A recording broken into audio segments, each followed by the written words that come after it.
The European Union and its member states have agreed on an expansive reform of the EU's asylum and migration policy. After months of intense debate, French lawmakers have passed a controversial bill tightening rules on immigration. Experts have said the risk of gas pollutants is low as a volcanic eruption in Iceland continues for a second consecutive day. A crucial aid package for Ukraine has stalled in the US Senate as negotiations over border security with Mexico drag on. The European Parliament and its member states have reached an agreement on an expansive reform of the EU's asylum and migration policy following a final night of negotiations.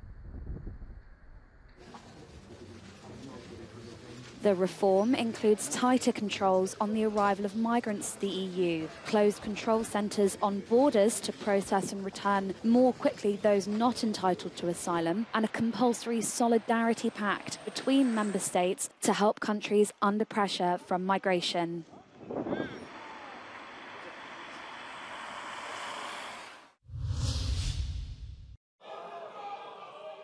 After months of fiery debate, French lawmakers have passed a controversial bill tightening rules on immigration. The new law was backed by both President Emmanuel Macron's centrist Renaissance Party and Marine Le Pen's far-right National Rally. Politicians on the left accuse Mr Macron of giving in to the far right.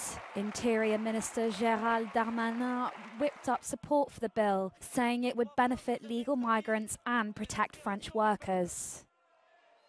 Aucun président de la République, aucun gouvernement, aucune majorité, même François Mitterrand en 1981, n'a pas mis dans la loi de la République la fin d'hypocrisie. Régularisons ceux qui travaillent, ce sera 10 000 régularisations en plus dès l'année prochaine, ce sera l'acquis de la majorité de ce texte.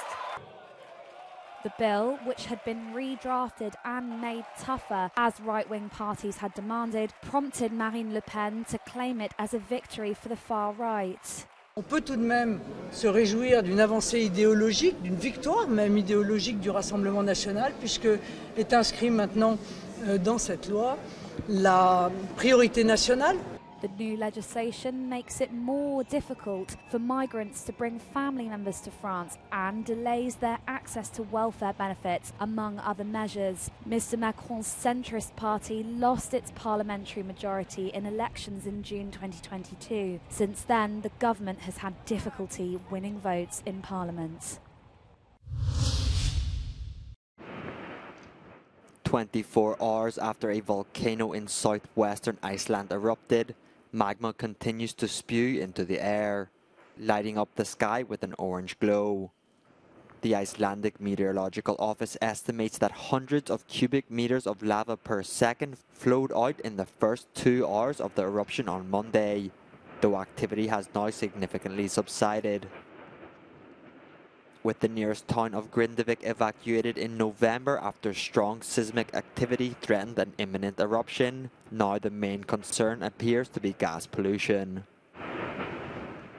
Fumes could soon reach Iceland's capital Reykjavik. The smell of smoke and ash already fills the air, but volcanologists don't seem to be too worried.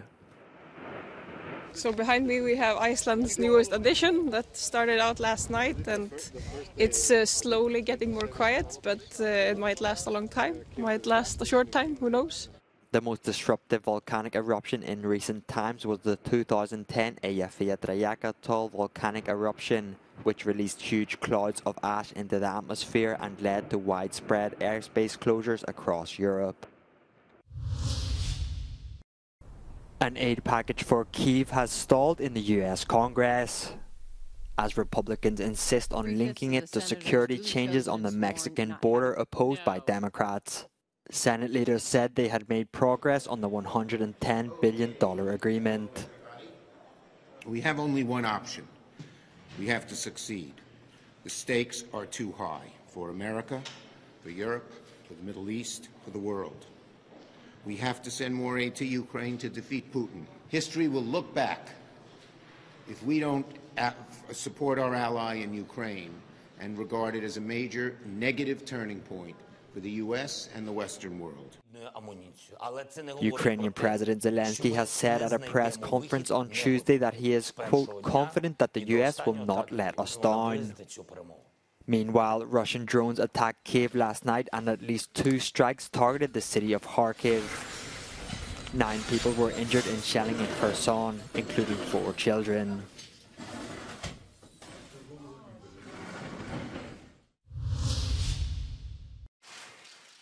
Ukrainian President Volodymyr Zelensky gave an end-of-year press conference on Tuesday, in which he expressed hope for the future of Ukraine and his conviction that although the US Congress failed to agree on a 54 billion euros aid package to Kyiv, he still has their full support. Я впевнений, що Сполучені Штати Америки нас не зрадять, і що те, про що ми домовились Сполучених Штатів, буде виконано повністю. Zelensky said he wanted to meet with Hungarian Prime Minister Viktor Orban to find solutions after suffering a tough blow from Hungary as they blocked a vital EU aid package of 50 billion euros. Що стосується Європейського Союзу, великі ставки були, грали всі на великих ставках. Ми досягли однієї перемоги щодо Євросоюзу, щодо 50 мільярдів. Я впевнений, ми все це вже досягли. Питання зараз якогось відповідного часу. Позбавлення. The Ukrainian president hailed the great victory of his country's army over Russia in the Black Sea. It is not known when the war will end, as he himself admitted, but the army intends to mobilize up to 500,000 more people.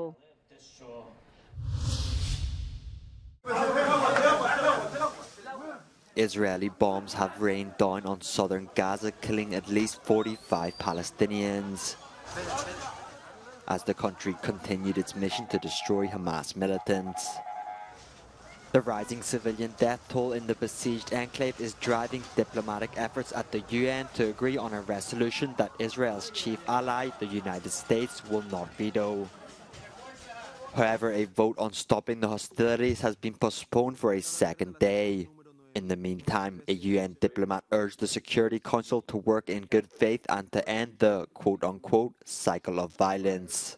I remain gravely concerned by the impact of the ongoing hostilities on the humanitarian situation in Gaza. The current conditions are making it impossible for meaningful humanitarian operations to be conducted. The lack of progress is increasing frustration among humanitarian aid organizations. One agency claimed the amount of supplies being allowed in is inadequate.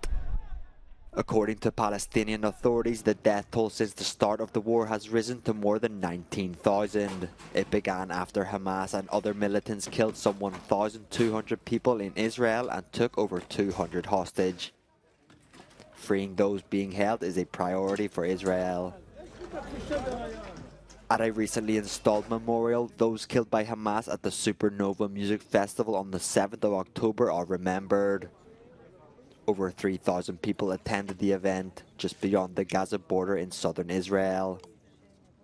According to police, 364 people were killed there.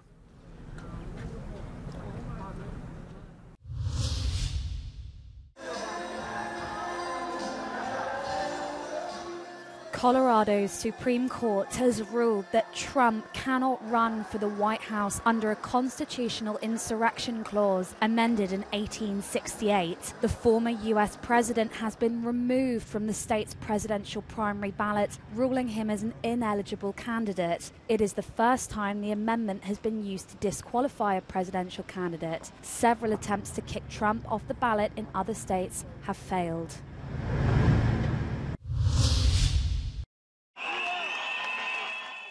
Several thousand Serbian opposition supporters have been protesting outside the Electoral Commission building in Belgrade after political tensions rose following reports of irregularities in the country's weekend elections. An early official vote count confirmed victory in the parliamentary elections for the ruling Populist Party of President Aleksandar Vučić.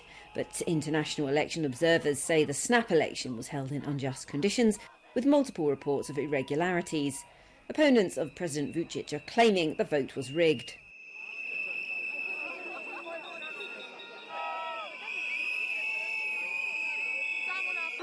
su takođe poručili da zahtevaju ponovo raspisivanje beogradskih izbora. Građani su se okupili u ulici Kralja Milana ispred Republičke izborne komisije, poručuju da su besni, poručuju da ne daju pobedu i da je došlo do krađe izbora. The populists have been in power in Serbia since 2012, despite this being the third election in 3 years. Observers say there is a chronic lack of pluralism in the country.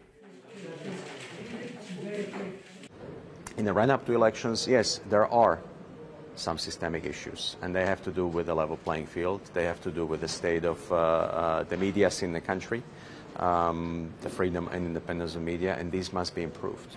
Part of it had to do with the fact that the institutions of democracy, the parliament, have for a number of years been dominated by the ruling party, in part also because the opposition decided to boycott these institutions in the past. Some coalition Serbia Against Violence members have submitted their evidence of vote rigging and are planning a hunger strike until the results of the Belgrade City Hall elections are cancelled. At least 120 people have been killed and more than 700 injured in a 6.2 magnitude earthquake in China. As rescue operations are ongoing, many people will spend the night in tents in camps set up by the authorities. Houses and roads have been destroyed and high voltage power lines have fallen.